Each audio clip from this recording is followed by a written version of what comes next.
आज के इस वीडियो में हम स्टैम्प्स यानी डाक टिकट और NPS means national pension system को आसान भाषा में समझने वाले हैं। सबसे पहले डाक टिकट की बात करें तो भारत का पहला डाक टिकट सिंध डॉक था, जिसे वर्ष 1852 में जारी किया गया था। ये गोल आकार का था और इसके किनारे पर सिंध डिस्ट्रिक्ट डॉक लिखा होता था, जबकि बीच में ब्रिटिश ईस्ट इंडिया कंपनी का मर्चेंट्स मार्क बना होता था। दुनिया का पहला चिपकने वाला डाक टिकट पेनी ड्वैक था, जिसे वर्ष 1840 में यूनाइटेड किंगडम में जारी किया गया। ये 1 मई 1840 को जारी हुआ और 6 मई 1840 से उपयोग में आया। स्वतंत्र भारत का पहला डाक टिकट 21 नवंबर 1947 को जारी किया गया, जिसमें भारतीय राष्ट्रीय ध्वज दर्शाया गया था और ऊपर दाईं ओर जय हिंद अंकित था। इस टिकट का मूल्य 3.5 आना था, जिसे आप इस फोटो में देख सकते हैं। अब बात करते हैं डाक टिकटों के प्रकारों की, जिनमें सबसे पहले आता है कमेमोरेटिव स्टैम्प्स यानी स्मारक टिकट। स्मारक टिकट वे होते हैं जो किसी महत्वपूर्ण घटना, महान व्यक्तित्व, प्रकृति, वन्यजीव, कृषि, राष्ट्रीय या अंतर्राष्ट्रीय विषयों और खेलों की स्मृति में जारी किए जाते हैं। ये टिकट सीमित मात्रा में केवल एक बार ही छापे जाते हैं, इसलिए ये खास और संग्रहकर्ताओं के लिए महत्वपूर्ण माने जाते हैं। ऐसे टिकट सामान्यतः फिलेटेलिक ब्यूरो, उनके काउंटरों या फिलेटेलिक डिपॉजिट अकाउंट स्कीम के माध्यम से उपलब्ध होते हैं। जिन घटनाओं को वार्षिक टिकट कार्यक्रम में शामिल नहीं किया जा सकता, उनके लिए स्पेशल कवर जारी किए जाते हैं, जिन पर विशेष प्रकार की रद्द मुहर लगाई जाती है, और ये काम किसी निर्धारित डाकघर में किया जाता है। कोई निजी व्यक्ति भी आवश्यक शुल्क जमा करके स्पेशल कवर जारी करवाने का अनुरोध कर सकता है, लेकिन ऐसे कवर पर न्यूनतम अंतर्देशीय पत्र डाक दर के बराबर डाक टिकट चिपकाना अनिवार्य होता है। अब हम दूसरे प्रकार की बात करते हैं, जिन्हें डेफिनेटिव स्टैम्प्स यानी निश्चित डाक टिकट कहा जाता है। ये टिकट रोजमर्रा के डाक कार्यों के लिए उपयोग किए जाते हैं, जैसे सामान्य पत्र, बिल, छोटी-मोटी डाक आदि भेजने के लिए। इन टिकटों के मूल्य वर्ग 25 पैसे से शुरू होकर ऊपर की ओर बढ़ते हुए अलग अलग मूल्य में उपलब्ध होते हैं, ताकि ज़रूरत के अनुसार सही टिकट लगाया जा सके। ये टिकट देश के सभी डाकघरों में आसानी से मिल जाते हैं, इसलिए इन्हें नियमित उपयोग का टिकट माना जाता है। इनका प्रचलन सामान्यतः कम से कम 5 वर्ष तक रहता है या तब तक चलता है जब तक नई श्रृंखला जारी न कर दी जाए। रोज़ाना उपयोग होने के कारण ये टिकट बहुत अधिक मात्रा में छापे जाते हैं और लंबे समय तक उपलब्ध रहते हैं। और डेफिनेटिव स्टैम्प्स कुछ इस तरह दिखाई देते हैं। अब आगे बात करते हैं कि डाक टिकट कैसे खरीदे जा सकते हैं। इसके लिए भारतीय डाक विभाग ने ई पोस्ट ऑफिस पोर्टल शुरू किया है, जिसका उद्देश्य दुनिया भर के डाक टिकट संग्रहकर्ताओं को ऑनलाइन प्लेटफॉर्म के माध्यम से डाक टिकट और दूसरी फिलैटेलिक सामग्री उपलब्ध कराना है। ये पोर्टल भारत के डाक विभाग द्वारा शुरू किया गया है और ये सभी लोगों के लिए खुला है। कोई भी इस पर जाकर डाक टिकट और अन्य सामग्री देख भी सकता है और खरीद भी सकता है। इस पोर्टल पर सीपीएस यानी कॉर्पोरेट फिलैटली स्कीम, जिसके तहत कंपनियों और संस्थानों के लिए विशेष डाक उत्पाद बनाए जाते हैं, एफडीआई यानी first day issue first day cover यानी नया टिकट जिस दिन पहली बार जारी होता है उस दिन की खास मुहर वाला कवर, ब्रोशर, सहायक सामग्री और गिफ्ट आइटम आदि उपलब्ध होते हैं। इसलिए जो लोग डाक टिकट संग्रह करते हैं, उनके लिए ये बहुत उपयोगी प्लेटफॉर्म है। अब बात करते हैं माई स्टैम्प की। ये एक व्यक्तिगत डाक टिकट सेवा है, जिसे इंडिया पोस्ट द्वारा शुरू किया गया है। इसमें ग्राहक अपने डाक टिकट पर अपनी फोटो, अपने संस्थान का लोगो या किसी विरासत स्थल, वन्य जीव आदि की तस्वीर शामिल करवा सकते हैं। ये सेवा पहली बार इंडिपेक्स 2011 वर्ल्ड फिलैटेलिक एग्जीबिशन के दौरान शुरू की गई थी। आज ये सुविधा कुछ चयनित फिलैटेलिक ब्यूरो, बड़े डाकघरों और पर्यटन स्थलों पर उपलब्ध है। एक माई स्टैम्प शीट की कीमत 300 रुपये होती है और हर शीट में 5 रुपये मूल्य के 12 डाक टिकट होते हैं। ग्राहक अपनी फोटो हार्ड कॉपी या सॉफ्ट कॉपी दोनों रूपों में दे सकते हैं, या वहीं मौके पर भी फोटो खिंचवाई जा सकती है। इसमें परिवार या दोस्तों की फोटो भी उपयोग की जा सकती है। माई स्टैम्प के लिए कॉर्पोरेट ग्राहकों से प्राप्त आवेदनों पर भी विचार किया जाता है, लेकिन उनके लिए एक शर्त होती है कि कम से कम 100 शीट का ऑर्डर देना अनिवार्य है। कॉर्पोरेट संगठनों के लोगो, ब्रांड इमेज या किसी भी अधिकृत चित्र को स्टैम्प शीट पर प्रिंट कराया जा सकता है। यदि ग्राहक चाहे तो अतिरिक्त शुल्क देकर शीट्स को रजिस्टर्ड पोस्ट या स्पीड पोस्ट से भी मंगवा सकता है। तैयार होने के बाद ग्राहक को इन शीट्स को कार्यालय समय में 7 कार्य दिवसों के भीतर प्राप्त करना होता है। नहीं तो निर्धारित समय बीत जाने पर यदि शीट खो जाए तो उसके लिए भारतीय डाक विभाग जिम्मेदार नहीं होगा। ध्यान रखें कि एक बार किया गया भुगतान वापस नहीं किया जाता। साथ ही कॉर्पोरेट ऑर्डर पर छूट संरचना भी लागू होती है। 2 से 100 शीट पर 10% छूट और 100 शीट से अधिक पर अतिरिक्त शीट्स पर 20% छूट दी जाती है। आप स्क्रीन पर देख सकते हैं कि एक लड़की अपने हाथों में माई स्टैम्प शीट पकड़े हुए है जिसमें उसकी ही फोटो वाले 12 डाक टिकट लगे हुए हैं। इसी तरह आप भी अपनी या अपने परिवार, दोस्तों और संस्थान के लोगों की फोटो लगवाकर अपना व्यक्तिगत माई स्टैम्प बनवा सकते हैं, जो वैध डाक टिकट की तरह इस्तेमाल भी किया जा सकता है। माई स्टैम्प में यदि कोई ग्राहक 200 शीट खरीदता है तो पहली 100 शीट्स पर 10% और अगली 100 शीट्स पर 20% की छूट मिलती है। चूंकि माई स्टैम्प का शुल्क 300 रुपये प्रति शीट है, इसलिए 100 शीट्स की कुल कीमत 30,000 रुपये होती है, जिस पर 10% यानी 3,000 रुपये की छूट घटाकर 27,000 रुपये देय होते हैं। और दूसरी 100 शीट्स की कीमत भी 30,000 रुपये होती है, जिस पे 20% यानी 6,000 रुपये की छूट घटाकर 24,000 रुपये देय होते हैं। इस प्रकार 200 शीट्स के लिए कुल भुगतान 51,000 रुपये बनता है। वहीं कस्टमाइज्ड माई स्टैम्प एक व्यक्तिगत डाक टिकट सेवा है जो केवल कॉर्पोरेट एवं संस्थानों के लिए उपलब्ध है, जिसमें संगठन अपने लोगो या थीम आधारित छवियां स्टैम्प शीट्स पर प्रिंट करवा सकते हैं। ऑर्डर mystampindiapost@gmail.com पर ईमेल द्वारा करना होता है। न्यूनतम ऑर्डर 5,000 शीट्स का होता है, उससे अधिक 5,000 के गुणकों में ही ऑर्डर किया जा सकता है। कुल देय राशि पर 20% की छूट दी जाती है और भारतीय डाक अपने खर्च पर 1,000 अतिरिक्त शीट्स ई पोस्ट ऑफिस पर ऑनलाइन बिक्री के लिए प्रिंट करता है। साथ ही ये भी निर्धारित है कि प्राप्त ऑर्डर में कोई बदलाव नहीं होगा, धन वापसी नहीं होगी, प्रिंटेड शीट्स डिलीवरी के बाद वापस नहीं ली जाएंगी। सूचना मिलने के 7 कार्य दिवसों के भीतर शीट्स लेना अनिवार्य होगा और रजिस्टर्ड या स्पीड पोस्ट से डिलीवरी करवाई जा सकती है, जिसकी देरी कानूनी विवाद योग्य नहीं होगी। उदाहरण के रूप में एक शीट का मूल्य 300 रुपये होने के कारण 5,000 शीट्स की कुल राशि 15 लाख रुपये बनती है, जिस पर 20% यानी 3 लाख रुपये की छूट घटाकर अंतिम देय राशि 12 लाख रुपए रह जाती है। अब देखते हैं फिलैटेलिक ब्यूरो को। फिलैटेलिक ब्यूरो प्रधान या उप डाकघर की एक विशेष शाखा होती है, जो फिलैटेलिक वस्तुओं जैसे commemorative stamps, special covers, first day covers, definitive stamps और स्टेशनरी की प्राप्ति, बिक्री और रिकॉर्ड प्रबंधन का कार्य करती है। ये फर्स्ट डे कवर और विशेष कवर पर स्पेशल 75 कैंसिलेशन प्रदान करता है तथा टिकट संग्रहकर्ताओं और इच्छुक खरीदारों के लिए सभी फिलैटेलिक वस्तुओं का अद्यतन रिकॉर्ड, अपडेटेड रिकॉर्ड्स भी बनाए रखता है। इसके अलावा ये फिलैटेलिक डिपॉजिट अकाउंट संचालित करता है और खाता धारकों के लिए मेल ऑर्डर की व्यवस्था भी करता है। पहला फिलैटेलिक ब्यूरो 21 जून 1941 को बॉम्बे जीपीओ यानी मुंबई जीपीओ में स्थापित किया गया था। दोस्तों, अगर आप यहाँ तक वीडियो देख रहे हैं और आपको हमारी मेहनत पसंद आ रही है तो प्लीज़ एक प्यारा सा कमेंट करके हमारा हौसला बढ़ाएं। वीडियो को लाइक और शेयर करें और अगर आप चैनल पर नए हैं तो सब्सक्राइब ज़रूर कर लें ताकि आपकी तैयारी ऐसे ही बेहतरीन तरीके से चलती रहे। नेक्स्ट देखते हैं फिलैटेलिक काउंटर को। फिलैटेलिक काउंटर चयनित डाकघरों में स्थापित एक विशेष काउंटर होता है जहां फिलैटेलिक वस्तुओं की बिक्री की जाती है। ये सुविधा प्रत्येक प्रधान डाकघर यानी हेड पोस्ट ऑफिस में उपलब्ध होती है। फिलैटेलिक काउंटर पर सभी फिलैटेलिक इश्यूज के लिए केवल फर्स्ट डे ऑफ इश्यू का मानक रद्दीकरण यानी कैंसिलेशन प्रदान किया जाता है। साथ ही यहाँ फिलैटेलिक डिपॉजिट अकाउंट खोलने हेतु पंजीकरण सुविधा भी उपलब्ध होती है, जिसके अंतर्गत आवश्यक सामग्री संबंधित मूल फिलैटेलिक ब्यूरो यानी पेरेंट फिलैटेलिक ब्यूरो द्वारा उपलब्ध कराई जाती है। फिलैटेलिक ब्यूरो और फिलैटेलिक काउंटर में मुख्य अंतर वहां मिलने वाली मुहर यानी कैंसिलेशन का है। जहां ब्यूरो में स्पेशल कैंसिलेशन दी जाती है, जिसमें जारी किए गए टिकट के विषय यानी थीम से जुड़ा एक विशेष चित्र या डिज़ाइन होता है, वहीं काउंटर पर केवल एक स्टैंडर्ड कैंसिलेशन मानक मुहर लगाई जाती है, जिसमें कोई चित्र नहीं होता बल्कि सिर्फ फर्स्ट डे ऑफ इशू लिखा होता है।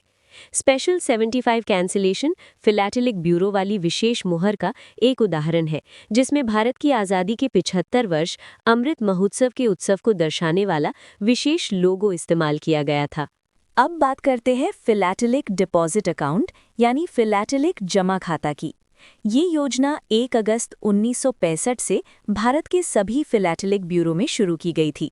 इस खाते का उद्देश्य ये है कि जो लोग डाक टिकट संग्रह करते हैं उन्हें डाक टिकट और फिलैटेलिक सामग्री नियमित रूप से उपलब्ध होती रहे। इस खाते के लिए कोई भी घरेलू या विदेशी ग्राहक आवेदन कर सकता है। खाते के लिए भारतीय ग्राहकों को न्यूनतम 200 रुपये जमा कराने होते हैं, जबकि विदेशी ग्राहकों के लिए ये राशि 1000 रुपये होती है। इस खाते के माध्यम से ग्राहकों को स्मारक या विशेष डाक टिकट, फर्स्ट डे कवर्स यानी FDCs, सूचना पत्रक और नई डाक स्टेशनरी जैसी सामग्री उपलब्ध कराई जाती है। PDA खोलने के लिए निर्धारित प्रपत्र भरकर फिलैटेलिक ब्यूरो में जमा करना होता है और जब भी ग्राहक राशि भेजता है तो उसे ये भी बताना होता है कि उसे किस प्रकार की फिलैटेलिक सामग्री और कितनी मात्रा में चाहिए। खाते में उपलब्ध सामग्री ग्राहक के पते पर रजिस्टर्ड पोस्ट के माध्यम से स्वतः भेज दी जाती है और यदि ग्राहक चाहे तो बीमाकृत डाक से भी सामग्री भेजी जा सकती है। इसके अलावा फिलैटेलिक काउंटर सर्विसेज सभी प्रधान डाकघरों में उपलब्ध रहती हैं, जहां PDA के लिए पंजीकरण की सुविधा भी दी जाती है और सामग्री मूल ब्यूरो द्वारा भेजी जाती है। पंजीकरण वाले काउंटर से फिलैटेलिक सामग्री की बुकिंग भी की जा सकती है। अब बात करते हैं नेशनल फिलैटेलिक म्यूजियम यानी राष्ट्रीय फिलैटेलिक संग्रहालय की। यहाँ भारत के डाक इतिहास, अब तक जारी सभी स्मारक टिकटों का क्रमवार प्रदर्शन तथा डाक टिकटों की डिज़ाइन और मुद्रण प्रक्रिया का प्रदर्शन किया जाता है। यहाँ ऑडियो विजुअल सेक्शन, थीम आधारित प्रदर्शनियाँ और स्मारिका दुकान भी होती है, जहाँ ticket, year pack, album, postcard, चित्रमय रद्दीकरण और गिफ्ट आइटम मिलते हैं। यहाँ माई स्टैम्प प्रिंटिंग भी 10-15 मिनट में कर दी जाती है और ये संग्रहालय सप्ताह के सभी 7 दिन खुला रहता है। अब आगे बात करते हैं दीनदयाल स्पर्श योजना की। इस योजना का उद्देश्य कक्षा 6 से 9 तक के छात्रों में डाक टिकट संग्रह यानी फिलैटेली को शौक और एकेडमिक सप्लीमेंट के रूप में बढ़ावा देना है। यहाँ स्पर्श का पूरा नाम है scholarship for promotion of aptitude and research in stamps as a hobby, यानी डाक टिकट संग्रह को एक शौक के रूप में बढ़ावा देने के लिए छात्रवृत्ति। फिलैटेली को king of hobbies and hobby of Kings यानी शौकों का राजा और राजाओं का शौक भी कहा जाता है। इस योजना का लाभ वही छात्र ले सकते हैं जो कक्षा 6 से 9 में पढ़ते हों, अच्छे शैक्षणिक रिकॉर्ड वाले हों और अपने स्कूल के फिलैटेली क्लब के सदस्य हों या फिलैटेलिक डिपॉजिट अकाउंट रखते हों। अब छात्रवृत्ति व्यवस्था समझिए। पूरे भारत में कुल 920 छात्रों को ये छात्रवृत्ति दी जाती है। प्रत्येक डाक सर्कल से अधिकतम 40 छात्र चुने जाते हैं। कक्षा 6, 7, 8 और 9 से 10-10 छात्र। चयन 2 स्तरों पर होता है। पहले स्तर पर फिलैटेली क्विज और दूसरे स्तर पर फिलैटेली प्रोजेक्ट प्रेजेंटेशन। जिस छात्र का चयन हो जाता है उसे 500 रुपये प्रतिमाह की छात्रवृत्ति दी जाती है, यानी कुल 6000 रुपये वार्षिक। ये राशि तिमाही आधार पर IPPB या POSB खातों के माध्यम से जमा की जाती है। ये छात्रवृत्ति एक शैक्षणिक वर्ष के लिए मान्य रहती है, लेकिन यदि छात्र अगली बार भी पात्रता पूरी करता है तो अगले वर्ष दोबारा आवेदन कर सकता है। चलिए अब आगे देखते हैं फिलैटेलिक एडवाइजरी कमेटी को। इसकी अध्यक्षता संचार मंत्री करते हैं और संचार राज्य मंत्री सह अध्यक्ष होते हैं। इसके साथ ही इस समिति में लोकसभा से 1 सांसद सदस्य, राज्यसभा से 1 सांसद सदस्य तथा कुछ प्रख्यात डाक टिकट संग्राहक यानी एमिनेंट फिलैटेलिस्ट्स शामिल किए जाते हैं। इस समिति का मुख्य कार्य सरकार को डाक टिकटों और फिलैटेली से संबंधित मामलों पर सलाह देना है। साथ ही समय समय पर सरकार द्वारा भेजे गए अन्य संबंधित विषयों पर भी सुझाव देना शामिल है। ये समिति नागरिक और सरकार के बीच एक इंटरफेस के रूप में कार्य करती है, विभिन्न क्षेत्रों के प्रतिष्ठित व्यक्तियों को योगदान देने का अवसर प्रदान करती है तथा मुद्दों, घटनाओं, संस्थाओं, व्यक्तित्वों और विभिन्न विषयों की पहचान कर उन्हें डाक टिकटों के माध्यम से उजागर करने में मदद करती है। इसके साथ ही स्मारक डाक टिकटों के माध्यम से वैश्विक स्तर पर भारत की छवि को सशक्त बनाने का उद्देश्य भी पूरा करती है। अब हम अपने वीडियो के दूसरे मुख्य टॉपिक पर आते हैं, जो है NPS यानी नेशनल पेंशन सिस्टम। इस टॉपिक में हम एनपीएस से जुड़ी महत्वपूर्ण शॉर्ट फॉर्म्स और उनके फुल फॉर्म्स को एक-एक करके समझेंगे, क्योंकि इनका उपयोग आगे वीडियो में कई जगह होने वाला है। CRA, central record keeping agency, ये वो संस्था होती है जो एनपीएस से जुड़े सभी रिकॉर्ड, खाते और डेटा को मेंटेन करती है। CRA-FC, CRA फैसिलिटेशन सेंटर, ये वे केंद्र होते हैं जहां एनपीएस ग्राहकों को CRA संबंधित सहायता और सेवाएं दी जाती हैं।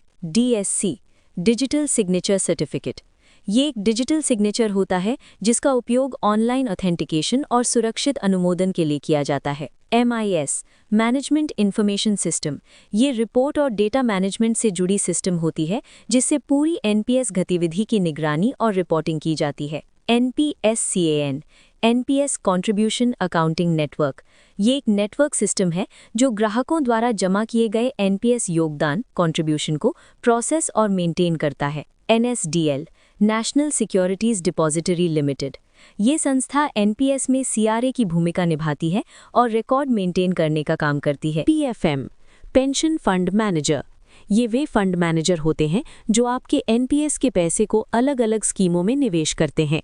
PFRDA, pension fund regulatory and development authority, ये एनपीएस की नियामक संस्था है, यानी एनपीएस को नियंत्रित और मॉनिटर करने वाली authority. POP, point of presence, ये वे केंद्र या संस्थान होते हैं जहां से एनपीएस से जुड़ी सेवाएं दी जाती हैं, जैसे आवेदन, योगदान आदि। POPSP, POP service provider, POP के अंतर्गत काम करने वाले सर्विस प्रोवाइडर जो ज़मीनी स्तर पर ग्राहकों को एनपीएस सेवाएं देते हैं। PRAN, permanent retirement account number, ये प्रत्येक एनपीएस ग्राहक को दिया जाने वाला यूनिक अकाउंट नंबर होता है, जैसे पहचान संख्या। SCF, सब्सक्राइबर कंट्रीब्यूशन फाइल, ये वो फाइल होती है जिसमें ग्राहकों के योगदान यानी डिपॉजिट का पूरा विवरण दर्ज होता है। TB, ट्रस्टी बैंक, ये बैंक एनपीएस फंड को संभालता है और विभिन्न फंड मैनेजरों को धन ट्रांसफर करता है। CGRMS, central grievance management system, ये एनपीएस से जुड़ी शिकायतों को दर्ज करने और उनका समाधान करने की ऑनलाइन प्रणाली है। NCIS, NPS contribution instruction slip, ये स्लिप वो निर्देश पत्र होता है जिसके आधार पर आप अपने एनपीएस खाते में योगदान जमा करवाते हैं। PRN, प्रोविजनल रिसीट नंबर, ये एक अस्थायी रसीद संख्या होती है जो योगदान स्वीकार होने के बाद जेनरेट होती है। अभी हमने जो फुल फॉर्म्स देखे हैं उन्हें देखकर घबराने की कोई ज़रूरत नहीं है। इन्हें अगर आप 2-3 बार आराम से पढ़ लेंगे तो अपने आप दिमाग में बैठ जाएंगे। NPS यानी national pension system. National pension system सभी नागरिकों के लिए उपलब्ध एक स्वैच्छिक सेवानिवृत्ति बचत योजना है जिसमें व्यक्ति अपने कामकाजी जीवन के दौरान नियमित रूप से अंशदान जमा करता है ताकि भविष्य में उसे पेंशन के रूप में आर्थिक सुरक्षा मिल सके। इसका मुख्य उद्देश्य हर नागरिक को पर्याप्त सेवानिवृत्ति आय उपलब्ध कराना है। नॉर्मल एग्जिट के समय ग्राहक PFRDA यानी pension fund regulatory and development authority द्वारा सूचीबद्ध बीमा कंपनी से अन्युइटी यानी जीवन वार्षिकी खरीद सकते हैं और अपने संचित धन का एक हिस्सा एक मुश्त भी निकाल सकते हैं। एनपीएस का विनियमन, संचालन और निगरानी PFRDA द्वारा की जाती है। शुरुआत में ये योजना केवल सरकारी कर्मचारियों, रक्षा को छोड़कर के लिए लागू थी, लेकिन 1 मई 2009 से इसे सभी नागरिकों के लिए स्वैच्छिक योजना के रूप में उपलब्ध करा दिया गया।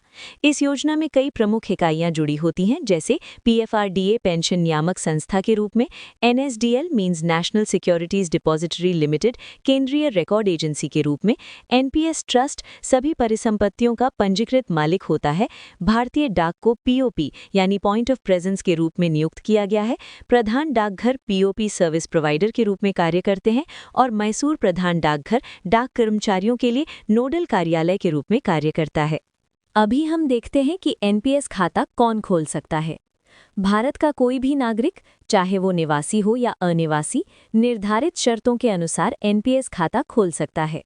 आवेदन करते समय आवेदक की आयु 18 वर्ष से कम और 70 वर्ष से अधिक नहीं होनी चाहिए और उसे केवाईसी नियमों का पालन करना अनिवार्य है।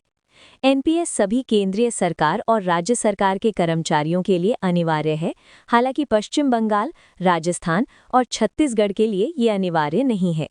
वहीं निजी क्षेत्र के कर्मचारियों और भारत के सामान्य नागरिकों के लिए ये योजना पूरी तरह वैकल्पिक है, यानी वे चाहें तो इसमें शामिल हो सकते हैं। इसके अलावा एनआरआई और ओसीआई व्यक्ति भी एनपीएस खाता खोल सकते हैं, लेकिन उनके लिए केवल टियर 1 प्रकार का एनपीएस खाता ही खोलने की अनुमति होती है। एनआरआई नॉन रेजिडेंट इंडियन वो भारतीय नागरिक होता है जो भारत से बाहर रहता है, जबकि OCI overseas citizen of India वो व्यक्ति होता है जो भारतीय मूल का है लेकिन अब भारत का नागरिक नहीं है। एनपीएस खाते में नामांकन सुविधा भी दी जाती है, जिसमें एक ग्राहक अधिकतम 3 व्यक्तियों को नामांकित कर सकता है। पीआरएएन पंजीकरण के समय नामांकन तय करने पर किसी भी प्रकार का शुल्क नहीं लिया जाता, लेकिन बाद में यदि ग्राहक पीओपी, एसपी यानी point of presence service provider या एनपीएस पोर्टल के माध्यम से नामांकन में बदलाव करवाता है तो प्रति अनुरोध 20 रुपये तथा लागू सेवा कर का शुल्क देना होता है। अब एनपीएस खाते के लाभ समझते हैं। सबसे पहला लाभ है कि ये बहुत कम लागत वाली योजना है। दुनिया की सबसे कम लागत वाली पेंशन योजनाओं में से एक मानी जाती है और इसमें प्रशासनिक तथा फंड प्रबंधन शुल्क भी अत्यंत न्यूनतम है। दूसरा लाभ है कि ये योजना बिल्कुल सरल है। भारत भर के प्रधान डाकघरों में पीओपी के माध्यम से आसानी से खाता खोला जा सकता है और ग्राहक को एक स्थायी सेवानिवृत्ति खाता संख्या यानी परमानेंट रिटायरमेंट अकाउंट नंबर प्रदान किया जाता है। तीसरा लाभ है कि इस योजना में लचीलापन दिया गया है। ग्राहक अपनी पसंद के अनुसार निवेश विकल्प और पेंशन फंड चुन सकता है तथा बेहतर रिटर्न के लिए ऑटो चॉइस का विकल्प भी उपलब्ध है। चौथा लाभ है कि एनपीएस खाता पूरी तरह पोर्टेबल होता है। इसे भारत में कहीं से भी संचालित किया जा सकता है। अंशदान किसी भी पीओपी, एसपी या ईएनपीएस के माध्यम से किया जा सकता है और यदि रोजगार की स्थिति बदल जाए तो खाता सरकारी या कॉर्पोरेट क्षेत्र में स्थानांतरित भी किया जा सकता है। अब हम एनपीएस में मिलने वाले टैक्स लाभ की बात करते हैं। अगर कोई कर्मचारी अपने वेतन बेसिक प्लस डीए का 10% तक योगदान करता है तो उसे धारा 80 सीसीडी 1 के अंतर्गत टैक्स कटौती का लाभ मिलता है, लेकिन ये कटौती धारा 80 सीसीडी ई के तहत तय 1,50,000 रुपये की कुल सीमा के भीतर ही होती है। इसके अलावा यदि नियोक्ता कर्मचारी के एनपीएस खाते में योगदान करता है तो धारा 80 सीसीडी 2 के तहत वेतन बेसिक प्लस डीए का 10% तक अतिरिक्त कटौती का लाभ मिलता है और ये कटौती 1,50,000 रुपये वाली सीमा से अलग होती है। स्वरोजगार करने वाले व्यक्तियों के लिए भी धारा 80 सीसीडी 1 के अंतर्गत सकल आय का 10% तक टैक्स कटौती उपलब्ध है, जो कि 1,50,000 रुपये की कुल सीमा के भीतर गिनी जाती है। इसके साथ ही सभी ग्राहकों को धारा 80 सीसीडी 1 के अंतर्गत 50,000 रुपये तक की अतिरिक्त टैक्स कटौती का अलग लाभ भी मिलता है। अब खाते के प्रकार समझ लेते हैं। एनपीएस में 2 प्रकार के खाते होते हैं, टियर 1 और टियर 2। टियर 1 खाता मुख्य रूप से सेवानिवृत्ति बचत के लिए होता है और इसमें निकासी पर प्रतिबंध होता है तथा इस खाते में किए गए योगदान पर आयकर नियमों के अनुसार टैक्स लाभ का दावा किया जा सकता है। वहीं टियर 2 खाता स्वैच्छिक बचत के लिए होता है। इसमें कभी भी राशि जमा या निकाली जा सकती है, लेकिन इस खाते में किए गए योगदान पर आमतौर पर टैक्स लाभ नहीं मिलता, इसलिए इसे सेवानिवृत्ति खाता नहीं माना जाता। एनपीएस में योगदान कई तरीकों से किया जा सकता है, जैसे नकद, स्थानीय चेक, डिमांड ड्राफ्ट या ईसीएस यानी इलेक्ट्रॉनिक क्लियरेंस सर्विस या इलेक्ट्रॉनिक क्लियरिंग सर्विस के माध्यम से चुने गए point of presence service provider पर जमा किया जा सकता है। यदि नकद राशि 50,000 रुपये से अधिक है तो एएमएल यानी एंटी मनी लॉन्ड्रिंग नियमों के अनुसार पैन कार्ड आवश्यक होता है और ध्यान रखें कि बाहरी यानी आउटस्टेशन चेक स्वीकार नहीं किए जाते। अब न्यूनतम योगदान की बात करें तो टियर 1 खाते में खाता खोलते समय और हर लेन देन के लिए कम से कम 500 रुपये जमा करना अनिवार्य है तथा प्रति वित्तीय वर्ष कुल मिलाकर कम से कम 1,000 रुपये का योगदान होना चाहिए और साल में कम से कम एक बार योगदान अवश्य करना होता है। यदि किसी वर्ष कुल योगदान 1,000 रुपये से कम रह जाता है तो खाता फ्रीज हो जाता है और ऑनलाइन देखने जैसी सुविधाएं भी प्रतिबंधित हो जाती हैं। ऐसे खाते को दोबारा सक्रिय कराने के लिए कम से कम 500 रुपये का योगदान करना पड़ता है और यदि खाते का मूल्य 0 हो जाए तो खाता बंद हो जाता है। अब टियर 2 खाते की बात करें तो इस खाते को खोलते समय कम से कम 1,000 रुपये जमा करना अनिवार्य होता है और उसके बाद प्रत्येक लेनदेन में कम से कम 250 रुपये का योगदान करना होता है, जबकि इस खाते में वार्षिक न्यूनतम योगदान की कोई शर्त नहीं होती और अधिकतम राशि की भी कोई सीमा निर्धारित नहीं है। अब हम देखते हैं कि एनपीएस खाता कैसे खोला जाता है। एनपीएस खाता खोलने के लिए आवेदक की आयु 18 से 65 वर्ष के बीच होनी चाहिए। सबसे पहले ग्राहक को अपना पंजीकरण फॉर्म किसी भी पसंदीदा point of presence service provider से प्राप्त करना होता है और उसमें अपनी फोटो, हस्ताक्षर, योजना की पसंद तथा अन्य आवश्यक विवरण भरने होते हैं। इसके साथ ही पहचान और पते के प्रमाण के रूप में केवाईसी दस्तावेज जमा करना अनिवार्य होता है। भरा हुआ पीआरएएन फॉर्म और केवाईसी दस्तावेज अपने नज़दीकी पीओपीएसपी के पास जमा कराने पर central record keeping agency national securities depository limited द्वारा 12 अंकों का एक विशिष्ट पीआरएएन नंबर जारी किया जाता है और पैन कार्ड आपके पते पर भेज दिया जाता है। इसके साथ साथ एक ई-पैन भी उपलब्ध होता है, जिसे 17 अंकों की पावती संख्या के माध्यम से ऑनलाइन प्राप्त किया जा सकता है। फॉर्म जमा करते समय पीओपीएसपी आपको एक रसीद संख्या प्रदान करता है, जिसकी मदद से आप एनएसडीएल की वेबसाइट पर जाकर अपने आवेदन की स्थिति ट्रैक कर सकते हैं। पंजीकरण के समय कम से कम 500 रुपये का पहला योगदान जमा करना अनिवार्य होता है और इसके लिए भुगतान विवरण के साथ एनपीएस कॉन्ट्रीब्यूशन इंस्ट्रक्शन स्लिप पर्ची भी जमा करनी पड़ती है। यदि एनआरआई एनपीएस खाता खोलना चाहता है तो उसके पास भारत में बैंक खाता और स्थानीय पता होना चाहिए तथा उसका योगदान आरबीआई और फेमा नियमों के अधीन रहेगा। खाता बनने के बाद ग्राहक को एक वेलकम किट दी जाती है, जिसमें पैन कार्ड और पंजीकरण से जुड़ी जानकारी शामिल होती है। साथ ही कॉल सेंटर उपयोग के लिए टी पिन और ऑनलाइन लॉगिन के लिए आई पिन भी प्रदान किया जाता है, ताकि ग्राहक अपने खाते को आसानी से संचालित कर सके। अब बात करते हैं एनपीएस से निकासी या निकास विकल्पों की। जब ग्राहक 60 वर्ष की आयु प्राप्त करता है तो उसके एनपीएस खाते की कुल संचित राशि में से कम 40% राशि वार्षिकी खरीदने के लिए उपयोग की जाती है, जिसके आधार पर उसे मासिक पेंशन मिलती रहती है और शेष राशि उसे एक मुश्त भुगतान के रूप में दी जाती है।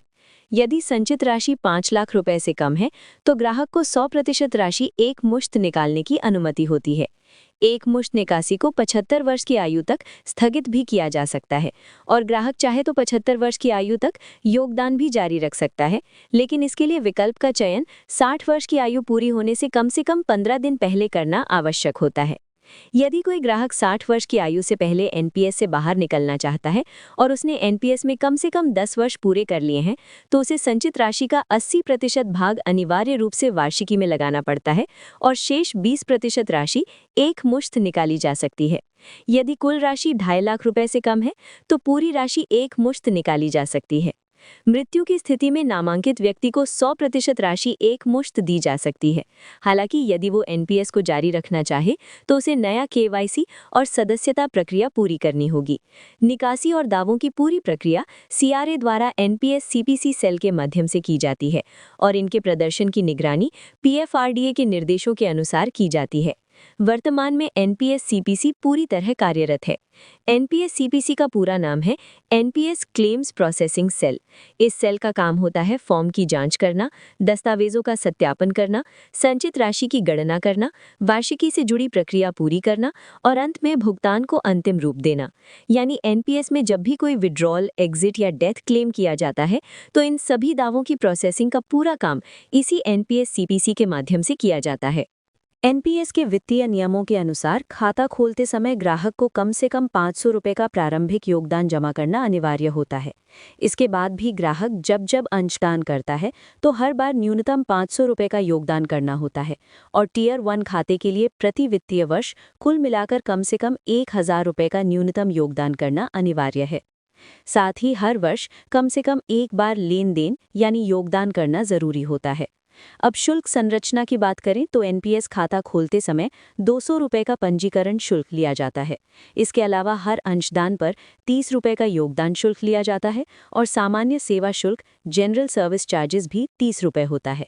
जब ग्राहक निकासी करता है तो निकासी पर 125 रुपये का शुल्क लागू होता है। ये सभी शुल्क कर यानी टैक्स को छोड़कर माने जाते हैं, यानी उन पर टैक्स अलग से लागू होता है।